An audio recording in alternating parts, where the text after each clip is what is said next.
Radio Alise Plus skan ziņas bez robežām, studijā Juris Saukāns. Pērn Lietuva atzina 1634 Baltkrievijas pilsoņus par tādiem, kas rada draudus nacionālajai drošībai, sabiedriskajai kārtībai vai sabiedrības veselībai Lietuvā. Visiem ārvalstniekiem, uz kuriem attiecas šie lēmumi, ir aizliegta iebraukšana valstī. Lietuvas migrācijas departaments atzīmē, ka tas ir gandrīz 3 reizes lielāks cipars nekā 2024. gadā. Kopš kara sākuma Krievijas centrālās bankas zelta rezervju vērtība pieaugusi par vairāk nekā 216 miljardiem dolāru. Pie šādiem secinājumiem nonākusi ziņu aģentūra Bloomberg. Krievijas centrālās bankas dati liecina, ka 2025. gada beigās Krievijas ārējās rezerves sasniedza gandrīz 755 miljardus dolāru, no kuriem 326,5 miljardi dolāru bija zelts.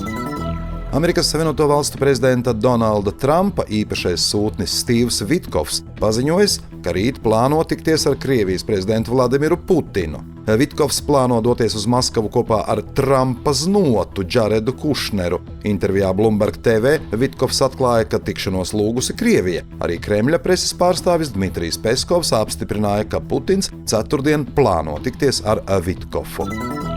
Pirms 3 gadiem sāktās Latvijas valsts pārvaldes atlīdzības sistēmas reformas mērķi praksē nav sasniegti. Tā revīzijā secinājusi valsts kontrole. Iestāde atgādina, ka reformas mērķis bija vienots, caurskatāms un konkurētspējīgs atalgojums. Lai gan kopēji atlīdzības izdevumi ir būtiski pieauguši, atalgojuma nevienlīdzības starp resoriem un iestādēm Latvijā saglabājas, bet darbinieku atalgojumu joprojām nosaka vēsturiski izveidojies bāzes finansējums, nevis amata kā tāda vērtība un darba saturs. Tiesa gan atlīdzības sistēmas reformas tiesiskais ietvars it kā ir izveidots. Tajā pašā laikā pēc valsts kontroles secinātā mēneša algu nevienlīdzība līdzīgiem amatiem valsts pārvaldē saglabājas. Vienādos vai ļoti līdzīgos amatos ar salīdzināmu darba saturu un atbildību darba samaksas starp iestādēm atšķiras pat līdz 30%. Arī resursu sadale starp iestādēm joprojām ir nevienlīdzīga.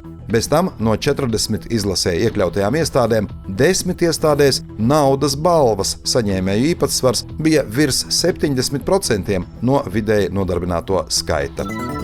Šajā sestdienā, 24. janvārī, Latvijas Radio 2 rīkotās aptaujas Muzikālā banka 2025 apbalvošanas ceremonijā 26. reizi tiks noskaidrota aizvadītā gada vērtīgākā popa un roka dziesma. Muzikālās bankas uzvarētāju noteiks klausītāju un skatītāju balsojums noslēguma ceremonijas tiešraidē, kas pēc 21:00 no Daugavpils Olimpiskā centra būs klausāma un skatāma Latvijas sabiedriskā mēdīja tiešraidēs. Līdzās finālistu priekšnesumiem uz skatuves gaidāmi arī citi muzikāli notikumi. 90 gadu jubilejā ar aizkustinošu priekšnesumu tiks godināts maestro Raimonds Pauls, skanēs sabiedriskā mēdīja labdarības maratona Dot 5 himna, grupa Simtā debija piedāvās īpašu muzikālu ceļojumu, muzikālus pārsteigumus sagatavojas arī grupa Eolika, apvienība Citi zēni, kā arī citi Latvijas mākslinieki.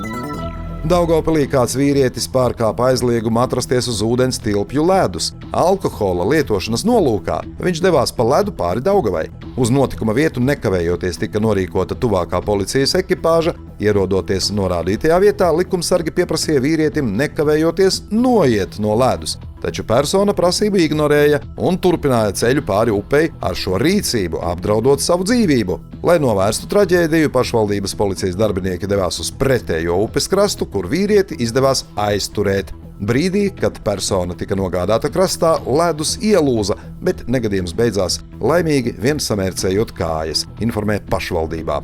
1992. gadā dzimušais vīrietis savu rīcību skaidroja kā vienkāršu pastaigu, kuras laikā viņš lietojas grādīgos dzērienus. Vakar Ruģeļu ūdenskrātuvē notika valsts ugunsdzēsības un glābšanas dienesta Latgales reģiona pārvaldes Daugavpils pirmās daļas praktiskās nodarbības uz ūdens. Glābēji pilnveidoja savas prasmes cilvēku glābšanā uz ūdens ziemas periodā. Vienlaikus tika organizēts arī mediju pasākums Drošība uz ledus, lai atgādinātu iedzīvotājiem par drošu rīcību uz aizsalušām ūdens tilpnēm.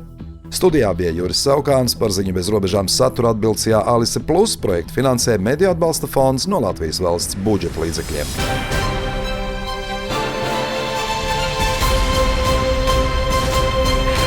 Alisa Plus.